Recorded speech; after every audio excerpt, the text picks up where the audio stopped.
Bueno, pues ya está la presencia de la Universidad Michoacana, de la Unidad Profesional de Ciudad Hidalgo, aquí en TV Monarca, como todos los viernes, tocando temas sobre precisamente las diferentes carreras que se imparten en esta unidad profesional. Y hoy corresponde a Psicología, esta carrera que se imparte en Ciudad Hidalgo, de la Universidad Michoacana, y que es una de las que ha tenido mucho éxito y ha tenido reconocimientos por su prestigio que ha adquirido en tan poco tiempo esta carrera en la unidad profesional de la Universidad Michoacana de San Nicolás de Hidalgo. Y está con nosotros el licenciado en Psicología, Francisco Hernández Galván, quien viene a hablarnos de un tema muy apropiado para estos días. Además es maestro en Antropología por la Universidad Autónoma de Puebla, Antropología, también un día vamos a tocar otro tema sobre eso, porque hay muchos temas interesantes aquí con el profesor. Vamos a platicar hoy de la ritualidad y psicología. Bienvenido, Francisco, y antes de entrar en materia ya habíamos platicado algo sobre los acontecimientos tradicionales del reino purépecha y de Michoacán en especial. Pues gracias por traeros este tema. ¿Qué nos puedes decir? Bienvenido, buenos días. Buenos días. De esto de la ritualidad y psicología. Sí, pues es un tema, digamos, interesante para estas fechas. Acabamos de pasar Día de Muertos, que fue ayer, y parece que es, digamos, interesante analizar el calor, digamos, de la psicología, cuáles son las conexiones que hay justamente entre esta dimensión subjetiva del ser humano y, digamos, la continuidad o la continuación de estos rituales que hacemos por Día de Muertos, porque justamente es una tradición heredada, sí, milenaria incluso, sí, que trata de pensar justamente una cosmogonía distinta sobre la relación de la vida y la muerte, ¿no? Nos parece que es una dimensión interesante porque, digamos, esos sentimientos que son brumosos, como la tristeza o la melancolía cuando una persona querida o cercana muere, parece que nosotros hemos aprendido de alguna forma a vincularnos de una forma un poco más amistosa, digamos, si se quiere, un poco más amable, justamente con la pérdida de un ser querido, ¿no? Así es. Estábamos platicando cómo los pueblos originarios de Michoacán, y lo hablábamos por allí el miércoles, sobre cómo se habla que en algún momento dado los japoneses, o cuando menos los que vivían en aquel entonces en ese país lejano, pudieron llegar a través de Perú, claro, y después de Perú a Michoacán. ¿Tienen esa forma de pensar muy parecida, eh? Sí, porque justo hay como un ensamblaje que se combina justamente con tradiciones, digamos, prehispánicas y de otras culturas sobre lo que simboliza o significa ciertos elementos, digamos, de la ritualidad. Hay como una conexión heredada, pero heredada no solamente de México, sino también de otros países. Sí. Que, digamos, como se camufla, o digamos se vierte, digamos, como toda esa textura, digamos, geopolítica, ¿no? Así es. Efectivamente, fue en Michoacán, a raíz de la llegada de los españoles, donde más se difundió esta cosmogonía purépecha. Hoy ya en todo el país, sí, todos hacen sus festividades. Antes era nada más Michoacán y otros pueblos por allí prehispánicos, pero hoy ya estas festividades que antes eran, por ejemplo, en la antigua Tajimaroa desde el siglo XVI, y era una de las festividades incluso nacionales, sí, en ese sentido, del Día de las Ánimas, Sinsunzan y la antigua Tajimaroa, hoy es en todo el país. Claro que todas las expresiones prehispánicas, y como tú lo dices, a nivel mundial, pues tienen mucho que ver con la búsqueda del qué pasa, la trascendencia a la muerte. Sí. Muchos dicen, los escépticos sobre todo, que no tienen creencias religiosas o de algún otro sentido, dicen, hasta aquí, punto, no somos nada ya a partir de ahora. Sí. Y otros siempre están buscando ese misterio que no se ha descubierto. Sí, pero justamente, o sea, eso es interesante lo que mencionas, porque más allá, digamos, de este eje, digamos, religioso, parece que siempre hay como una vinculación con esas almas o esos seres que trascendieron y que no necesariamente pasa, digamos, por lo religioso. Me parece que es algo como muy importante que, digamos, que ejecuta, digamos, el drama del ritual, pero parece que de todas formas esa intuición, esa cosmogonía se registra más allá de esos factores religiosos. Incluso me parece que aunque no sea religioso, no se profese una religión, parece que sí hay como en la cabeza de las personas un mundo, digamos, ideal y bueno y bondadoso a donde van las personas que queremos, ¿no? Sí, claro, sí, efectivamente. Lo que quise decir es que a partir de ese misterio, cuando desconocemos la trascendencia de la muerte, pues buscamos alguna explicación. Sí. Seamos creyentes o no, sí. Sí, buscamos una explicación, y justamente México, al ser como, pues sí, un país altamente rico en tradiciones y digamos, y cultura, parece que se nos hereda justamente esta política del recuerdo. Sí, uno no nace sin una cultura, uno nace justamente ya con esta serie de creencias, que particularmente, por ejemplo, la Día de Muertos, que digamos, sí hay como otros rituales que son populares y digamos más queridos, pero yo creo que Día de Muertos se convirtió con el paso de los últimos años también, porque también el reconocimiento a nivel mundial, ¿no?, de todas nuestras festividades, yo creo que se convirtió como la festividad y en el ritual más importante para el mexicano, porque justamente es algo como muy propio, es algo que conforma la identidad incluso nacional, ¿no?, que tenemos con esa relación con la muerte, justamente con esa explicación a lo desconocido, a lo que, digamos, no está iluminado, sino que permanece en las penumbras, justamente. Parece que le damos un poco de color incluso, ¿no? Le damos un poco de color y de calor, y digamos que esos recuerdos, digamos, a pesar de que sean tristes o melancólicos, se vuelven un proceso de festividad, de alegría, ¿no?, de recordar. Sí, ese es precisamente el objetivo que se logra cuando, pues, antes el dios Sol, la luna, consideraba seres supremos, todos estos fenómenos, ¿no?, naturales, y cómo se fue buscando una trascendencia. Y el hecho de que ahora, platicaba por allí un indígena que entrevistaron, de ver la cosa con alegría. Ahora pasa el duelo, que ahorita vamos a ver lo del duelo, lo de qué se puede hacer para superar el duelo cuando pierde uno a un ser querido, y se convierte ya en un consuelo, y en donde puede uno superar ese trance, ¿no? Porque hay personas que pasan años y no superan la pérdida de un ser querido. Entonces esto nos ayuda a ver de otra manera la transición de la vida a la muerte, y precisamente en ese aspecto yo creo que ustedes como psicólogos son parte importante hoy, porque cada día también son más apegados a muchas cosas, y una es el apego el no aceptar que tenemos un día que morir. Sí.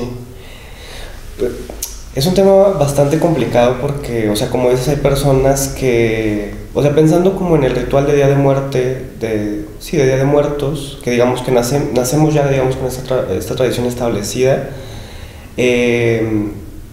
pues una cosa es como la genialidad de la cultura y lo que, digamos, hacemos con la muerte, las tecnologías que repartimos al calor de la vida y de la muerte. Y otra cosa es esa cosa que se vuelve individual, ¿no? O sea, cómo lo social se convierte en una política individual, y cómo, digamos, ese luto, ese duelo que se vive por los seres queridos, es pues no se puede superar tan fácilmente. No, y es muy natural, ¿no? Sí, es muy natural porque justamente hay como un proceso de asimilación bastante complicado que también influye en las formas justamente de morir, ¿no? Creo que es diferente, digamos, muertes de personas jóvenes a digamos, a la asimilación de la muerte de personas adultas. Sí. Porque bueno, hay como toda una concepción de que la persona ya vivió, digamos, un lapso de tiempo, una temporalidad que habitó en este mundo, y hay personas como que parece que se corta justamente esta transición de vida. Sí, por supuesto. Y digamos, como aunado a esta precisión, me parece que lo que queda es el consuelo, digamos, justamente de lo que va a venir después de la muerte, ¿no? Sí. Me parece que el duelo y el luto, digamos, se cierra de una forma porque parece que nos vamos a encontrar justamente en otro mundo donde nos vamos a volver a ver, ¿no? Y parece que esa esperanza, ese anhelo y esa alegría de volverse a encontrar forma parte como, o anuda, digamos, esta relación con el duelo. Nos da pues ¿cómo te dijera? Una paz, nos puede llevar a una paz y superar la separación física, ¿no? Y lo complementamos con ya una cuestión espiritual, donde tenemos, cuando menos la mayoría, la esperanza de que sí podamos trascender a otra vida, ¿no? Sí, de que podamos trascender y que podamos justamente vivir otra vida, ¿no? Sí. Que es de lo que un poco se habla, es como, bueno, vamos a llegar a ese punto y nos vamos a encontrar y todos vamos a ser felices, pero también hay como otra temporalidad, ¿no? Otra temporalidad que parece como más eterna, más larga, donde vamos a poder hacer cosas que no hicimos, digamos, en vida, ¿no? Y también con la pérdida, también lo que me parece que es importante es que, o la ausencia, digamos, de esa presencia material, física, claro, pues uno se da cuenta también de todas las cosas que no hizo justamente con esta persona, ¿no? Entonces esto se vuelve como más patente a la hora de estar recordando, o cuando se activa, digamos, esta política de la memoria, porque parece que tenemos otra oportunidad, justamente otra oportunidad en otro momento para poder hacer las cosas mejor. Claro, y aquí es muy importante, antes no había psicólogos o había muy pocos psicólogos, y cuando moría o muere alguien, nosotros, cuando menos en el caso de México, la mayoría de católicos recurrían a un consuelo con los sacerdotes. Claro. Y antes había, cuando menos lo que me dicen personas mayores, una mayor preparación de los sacerdotes para buscar ese consuelo, esa resignación. Sí. Y ya se iba superando poco a poco, ¿no? Sí. Hoy ya no es tan fácil tener ese consuelo en ellos, pero están los psicólogos, ¿no? Sí, que ahí hay una, ¿cómo se llama? Tanatología. Sí. Una área que ayuda a superar ese proceso de resignación. Sí, digamos que la tanatología, digamos, es pues sí, una corriente en psicología que se encarga sobre los procesos del duelo para, digamos, que se lleven como a un mejor desarrollo, ¿no?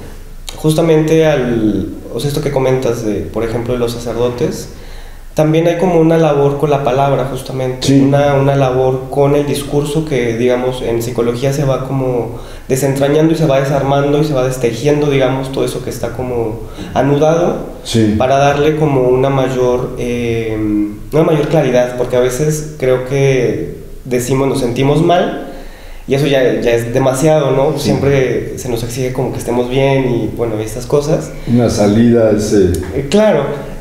Nudo. Sí, una salida justo. Y me parece que también esta cosa de ir desanudando y de ir nombrando, digamos, o ir identificando qué es eso que nos hace sentir mal, porque seguramente hay algo en el duelo que no se procesa y que es como tan individual, que tiene que ser como tan desarmado para ver, digamos, en qué proceso y en qué proceso del duelo, digamos, poder acompañar o poder acercarnos o poder facilitar, digamos, esta serie de herramientas que no tenemos y que siempre necesitamos de un alguien más para para poder como que nos hagan dar cuenta, digamos, de justamente de esas cosas. Sí, soltar eso, ¿no? Además, el duelo a veces no es de la pérdida de un ser querido, de una persona que muere. El duelo es en muchas circunstancias, una derrota económica, una separación de alguien con el que usted vive. Todo eso también implica duelo, ¿no? Sí, implica... Y todo eso lo atienden ustedes. Sí, implica como un proceso justamente de separación, porque al final el duelo es justo esta decisión como tajante de la separación con un algo, con un anhelo que se rompe, ¿no? Con una promesa que no se llega a cumplir. Y justamente hay como una serie de duelos diferenciados, obviamente, que se van volviendo como en otras cosas, que se van desenvolviendo como en procesos ansiosos, procesos depresivos, digamos, ¿no? Hay como mucha tristeza vinculada justamente al duelo, ¿no? Al hecho de perder algo.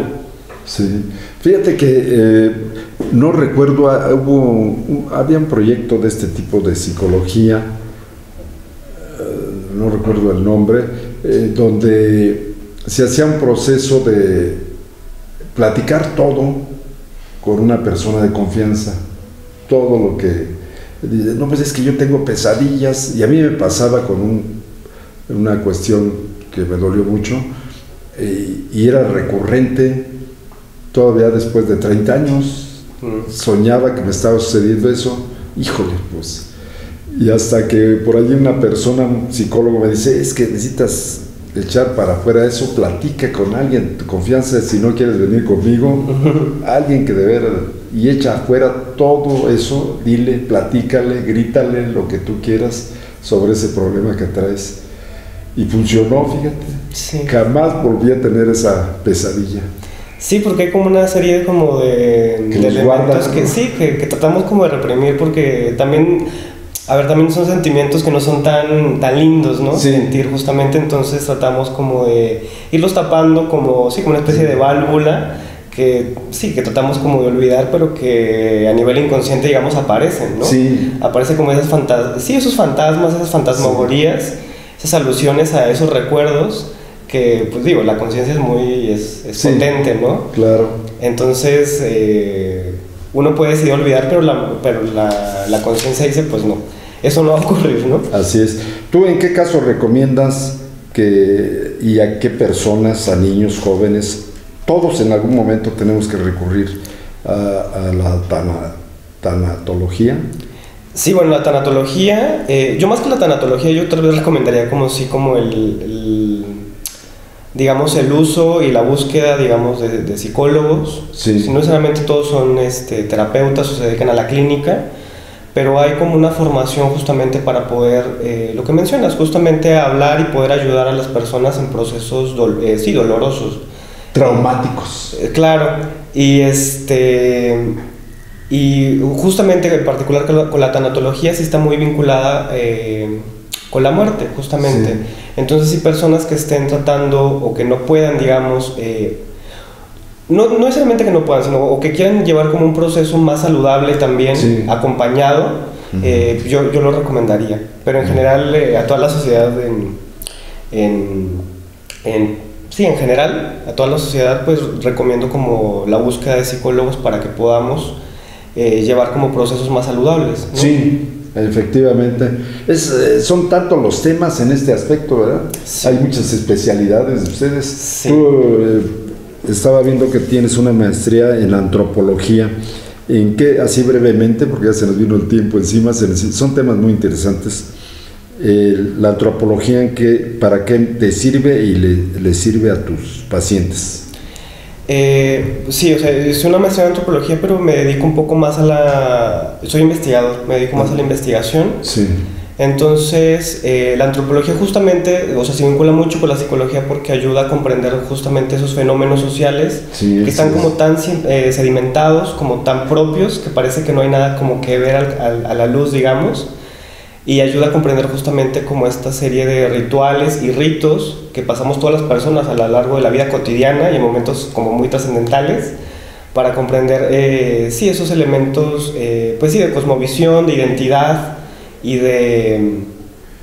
Sí. Que son genéricos, sociales, son a veces eventos sociales que repercuten en lo individual, ¿no? Sí, son eventos como muy culturales, sí, ¿no? Que nunca vemos como que la cultura está interfiriendo en las cosas que hacemos, pero la cultura está en todos lados, ¿no? Las cosas que hacemos son parte de la cultura con la repetición justamente de todos estos patrones. Entonces justamente sí, la antropología y la psicología ayudan a comprender sí, esos procesos, digamos, a analizar esos dispositivos los que estamos inmersos, sí, ¿no?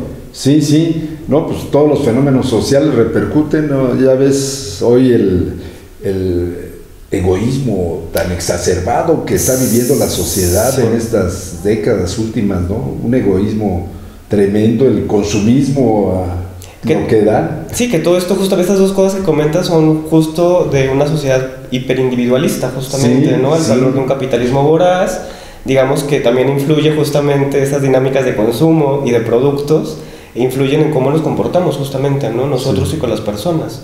Sí. Justamente hay como un debilitamiento de la solidaridad y de la colectividad, digamos, que en otras épocas era un poco más patente, sí, o hacía como más presencia, ¿no? Que en estos momentos. Sí, y afecta mucho el materialismo en el que estamos también, ¿no? Sí.